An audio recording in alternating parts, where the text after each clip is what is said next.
representing the School of Community Studies, Deputy Chief Justin Lammers.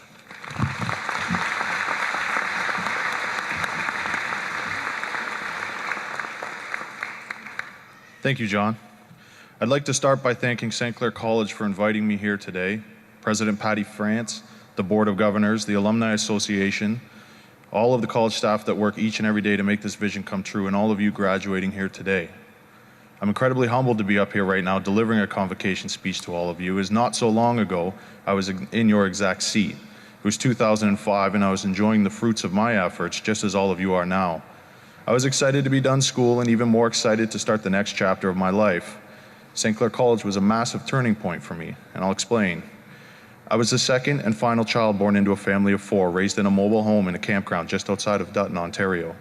I spent the first 5 years of my life there, and when I reflect on the very few memories I do have from that age, they're all great memories. My parents didn't have much in the way of material possessions, but we were definitely rich in love. Never forget that. We eventually moved to London, Ontario, and I began elementary school in West London. All my memories from that point of life were good. We lived in a side split on a quiet street in a middle-class neighborhood, and we had lots of friends and the days were easy. I can't recall too many worries in that time, and for that I'm forever grateful. In early spring of '93, my parents sat us down and told us that we'd be moving to Windsor to open a franchise. My first question was, where's Windsor? I had never heard of it before, and I struggled to comprehend the thought of leaving everyone behind. At that age, your friends are your life. The decision was a non-negotiable, and by July we'd sold our house and began our transition to Windsor. I started school in Tecumseh going into grade 7, which proved to be an incredibly hard couple of years. Unfortunately, when I arrived at our new school, I was not accepted by anyone. I was immediately outcast by the majority of the students, and the small few that would talk to me were still leery, as if by associating with me, they too would be outcast. I spent the next 2 years of my life hanging out with myself. These were very hard years, but in hindsight, it forced me to become best friends with myself, and I encourage all of you to apply that skill. In very dark times, most of your conversations will be with yourself. They often say going through a hardship together with someone creates the strongest bond, and I believe this to be true even if that experience involves just you. As much as I doubted the possibility at that time, I made it through elementary school, but not without a few lasting scars, and I knew the scars were there. But I clearly remember telling myself that these difficult times would help me be a better human, at which I'm still impressed at 13 years old I was able to see that far ahead. That experience trained me to see the importance of treating everyone as you'd like to be treated, something I'd never paid much attention to before. And they say the eyes only see what the brain knows, and I can confidently say that's accurate. That's the very thing that makes the difference between being smart and being wise. Upon entering high school, the tides changed, likely due to the fact most of the grade schools split between 2 high schools and the toxicity was diluted by population. I quickly became friends with lots of people, and many of those who shared similar interests in skateboarding. That was definitely my favorite pastime for that stage of my life. But being alone for those 2 years had changed me. I would now see every single person on this planet who, for the lack of a better term, had been rejected, isolated, or ostracized by majority groups of people. I would often walk into the cafeteria at lunch and look to see who was sitting alone, and I would go sit with them. I didn't care if others associated me with them, because deep down inside I was them, and we are all them. I also knew the incredible power of sitting next to someone who might be down to their last bit of patience or their last bit of hope.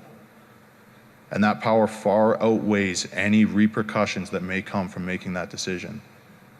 High school drew to a close, and as I left that final year, so did the majority of my friends. That wasn't due to bad relationships, it was due to natural course of life. People get older, they grow up, and they move on. Unfortunately, this was the exact same time that my parents lost the very business that we had moved to Windsor for. This was a difficult time for them, and as I watched their hard work incinerate right before their eyes by circumstances completely out of their control, it was all clear that all of their time would be occupied with every attempt to maintain normalcy for the family structure. A valiant fight to watch from the outside, but incredibly humbling experience to live first person. The following years after high school was similar to a sailboat with no course. I floated day to day, changing by the directions of the wind, and let me tell you, the stronger the winds are, the stronger your course will shift. Without a map and a good heading, I assure you, you will be lost.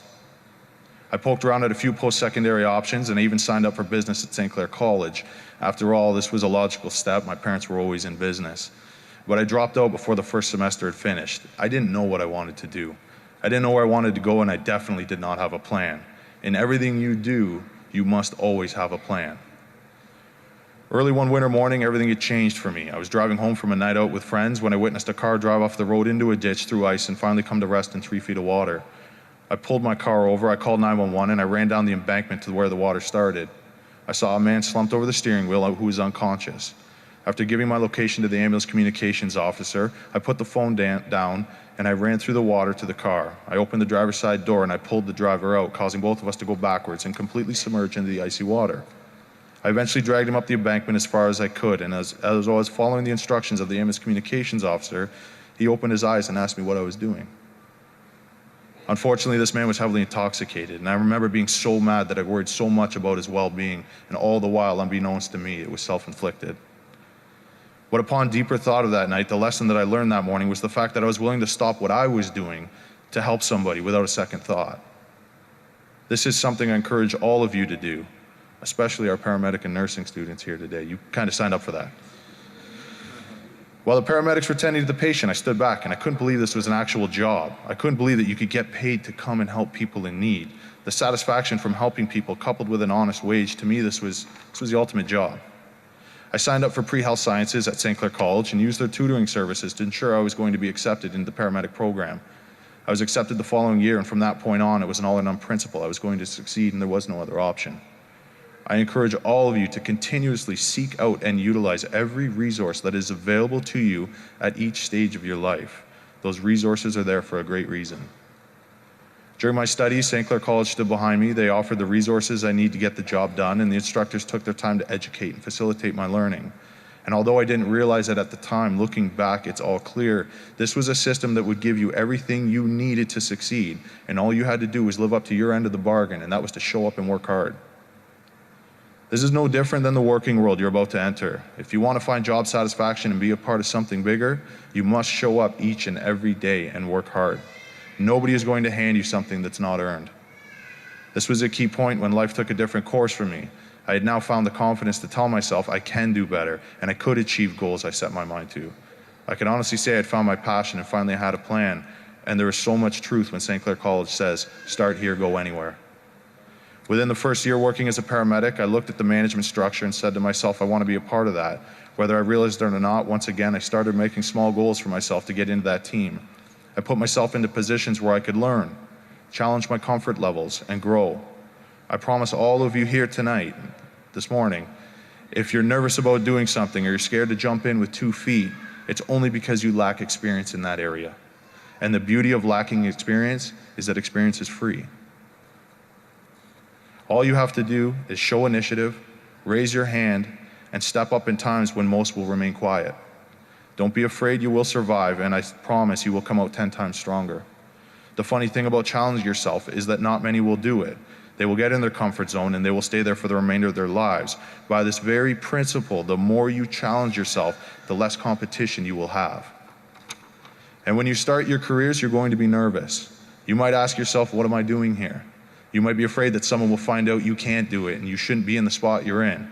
Trust me, I know I've argued that with myself many times, and these are self-born allegations. These are coming from within. Never forget that.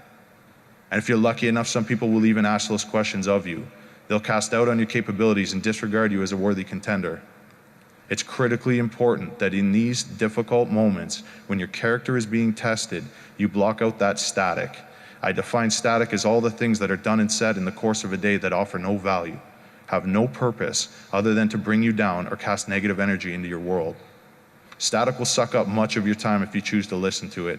In difficult times, you must block this out and pull on every single lived experience you have to date. Draw a parallel to the way you felt then and how you feel now, and realize this is just another point in your life where you will stretch, grow, and learn if you choose to. Enjoy the rare feeling of a warm smile or a helping hand in those difficult times. And don't ever forget how those kind gestures make you feel at that moment. Because just as sure as you're all going to be a new employee, faced with many difficult moments, you'll soon be an experienced employee.